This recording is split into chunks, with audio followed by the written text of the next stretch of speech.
watching the station covering all of the DMV. This is DC News Now. Happening now at 6, covering the entire DMV. A serious Maryland crash sends 8 people to hospitals. The latest details amid the major road closure. And a local mosque threatened, the message shared with area houses of worship, all about security. And family holiday fun. We're stretching your dollar to stay festive this season and avoid those high prices. And the rain may be long gone, but the fog is still hanging around. We'll show you the latest visibilities and what to expect heading into tonight and the first day of a new work week. Plus, the Military Bowl Showdown will share what teams go head-to-head in the big game, presented by Go Bowling, partnered with DC News Now. And good evening. Thank you for joining us for DC News Now at 6. I'm Ben Dennis this Sunday evening. Right now, police in Howard County, Maryland are investigating a serious 3-car crash in Columbia that left several people hurt. You can see that crash in a video from the Maryland Department of Transportation camera at the intersection of Route 29 and Route 108. Police say 8 people had to be transported to nearby hospitals for their injuries, some of them in serious condition. Officials say Route 29 South is still closed in that area at this hour. We'll keep you updated on that incident. And Montgomery County Police say that a local mosque was evacuated Friday after a bomb threat. But now the Council on American Islamic Relations, also known as CAIR, is pushing for more safety at houses of worship in the DMV. All events at the Idara Jafaria Islamic Center in Burtonsville were canceled. That building evacuated after they received a threat via the phone. This comes after DC mosque Masjid Muhammad received a threat back in August. Meantime, Arlington County Police are investigating a shooting in the Green Valley neighborhood. Officials say it happened around 3:30 yesterday afternoon at the intersection of South Kenmore Street and 23rd. Police say they believe 6 men were walking in the area when a silver Nissan showed up. One suspect allegedly then pulled out a gun and shot at the car. Everybody left. No injuries reported. There was some minor damage to a local building. And staying on our road, some large projects in Maryland could be up in the air as the state faces budget problems. Our Michaela Newton has more from the studio. The Maryland Department of Transportation could be seeing budget cuts this year that could have major effects on US 15 in Frederick County. According to the Washington Post, Governor Wes Moore's administration would propose defunding the US 15 project, among other highway expansion efforts, because of the state's budget woes. Now, in March, tragedy struck on the road that resulted in the loss of a life and significant property damage for residents in the community after a tanker truck crashed onto the side of the highway, causing a major explosion. Residents and county officials have urged state officials to make changes to the highway for preventative measures. Now, in a statement, Frederick County Executive Jessica Fitzwater said in part, quote, "I am deeply disappointed and alarmed at the news that this long-awaited committed project may be defunded in this year's state transportation plan." Frederick Mayor Michael O'Connor also commented on the matter, saying, quote, "The US 15 project is more than a transportation project. It's an economic development project, and most importantly, it's a safety project." Now, we did reach out to the Maryland Department of Transportation for comment, but we have not heard back yet. Reporting in the studio, I'm Michaela Newton for DC News Now. Michaela, thank you. The Fairfax County government is expected to face a $285 million shortfall in the 2025 fiscal year. These employees include police, fire, emergency services. Those workers will receive retirement rate adjustments as well as performance and longevity increases. School employees are getting a 6% compensation increase. However, the county expects to save about $26 million because of turnover. The proposed budget will be released in January. Public hearings on the budget start in May. The county says certain new spending requirements are causing the issue. The 2025 budget increased Metro funding by $16 million. Schools will also receive $166 million more than in the current fiscal year. And county employee pay will increase by $180.5 million. Today, officials kicks off DMV Black Restaurant Week. Starting today until December the 10th, DMV BRW will be highlighting local Black-owned restaurants across all 8 wards of D.C. and in Maryland.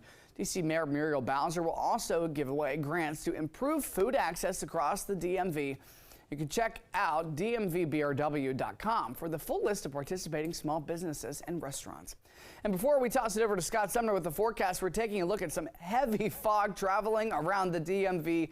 This shot from the Iwo Jima Memorial, taking a look into downtown D.C. tonight, but again, seen from Arlington County, Virginia. As we just said, we're going to toss it over to Scott Sumner with your forecast. Scott, that fog lingered a little longer than we thought, and it certainly caused some problems out of the road. Yeah, we're still dealing with some fog here. This is I-81 here out towards Stevens City. You can still see travel here. It's moving, but there is not perfect visibility. There are slowdowns out this way. All right, let's take a look at some of those visibilities here with our latest map, and you can see we've got Martinsburg, Winchester. They have been just updated to about 4 miles visibility, but not perfect. We have Fredericksburg at 10, Culpeper though at 1, D.C. at 3, Westminster seeing 0 visibility there, and Annapolis at 1 mile. Right now we have a current temperature of 54 degrees, overcast skies, calm winds out there. Rain totals, here we go, anywhere from as little as about 0.15 of an inch out towards Cumberland's way, to 4/10 in Hagerstown, 5/10, half an inch, a little over that at Frederick, 3/4 of an inch roughly at Germantown, 8/10 of an inch at Washington, D.C., and you can see elsewhere pretty much a good amount of rain in areas that certainly need it and did receive it. As a matter of fact, wet roads are still being seen across the region as we speak this hour along I-66, parts of I-270, and also around the Beltway. Now, what about our Metrocast tonight? Up in Frederick, 7 p.m. to 9 p.m. Lower 50s for temperatures, dropping into the upper 40s here around 11 o'clock this evening. And our weather headlines, a drier night tonight, obviously, compared to what we had last night. Some sunshine on Monday.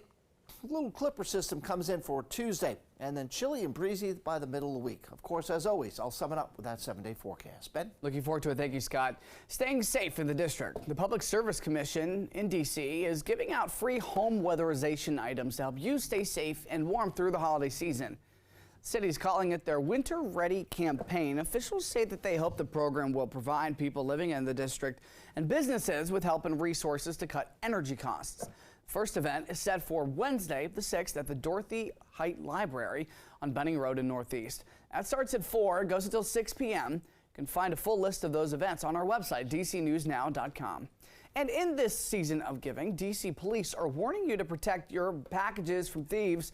D.C. police say that using Amazon lockers, safe exchange locations, and having packages delivered only when you're at home are some good preventative measures. You can also install doorbell cameras and other tech to deter those thieves. I'm just thinking hypothetically, for someone who is happening to, get home right when someone may be trying to steal their package, any advice for them if they happen to walk on, a thief trying to take what is theirs? Sure, absolutely. Call 911. Give specific information about what they see, what they observe, what the person's wearing, so the officers can get in the area quickly and stop the individual. Maybe it's your neighbor that's trying to help you get your package, right? It might not be someone stealing your package. So really give great information about what they see, what the person's wearing, so the officers can make contact and figure out, are they just trying to be helpful, or was a crime being committed? And of course, call authorities 911 with specific information so offers are aware. If you're meeting up with somebody from a site like Facebook Marketplace or Craigslist, D.C. police say that you should use one of their safe exchange zones, which are set at police stations across the district. We have more information at dcnewsnow.com. And staying in the district, police are investigating multiple carjackings overnight across the nation's capital. Carjackings up over 100% compared to this time last year.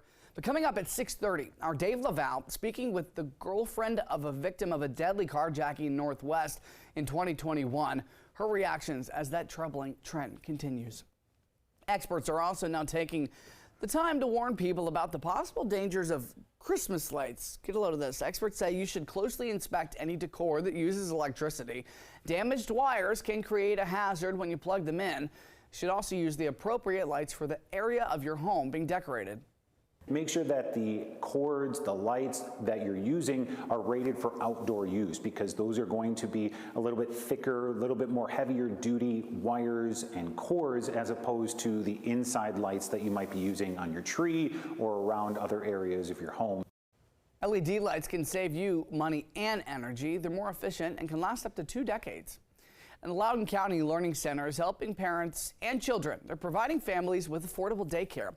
The Arc of Loudoun's Open Door Learning Center caters to all children, including those with special needs. It also provides support to families based on income levels and helps children learn important skills. They learn to ask who needs what, how can I assist, what might be helpful for you. I have seen many parents come in who have been struggling to find help for their children. And then once they get here, you see them breathing a sigh of relief. The program also offers activities for people of all ages.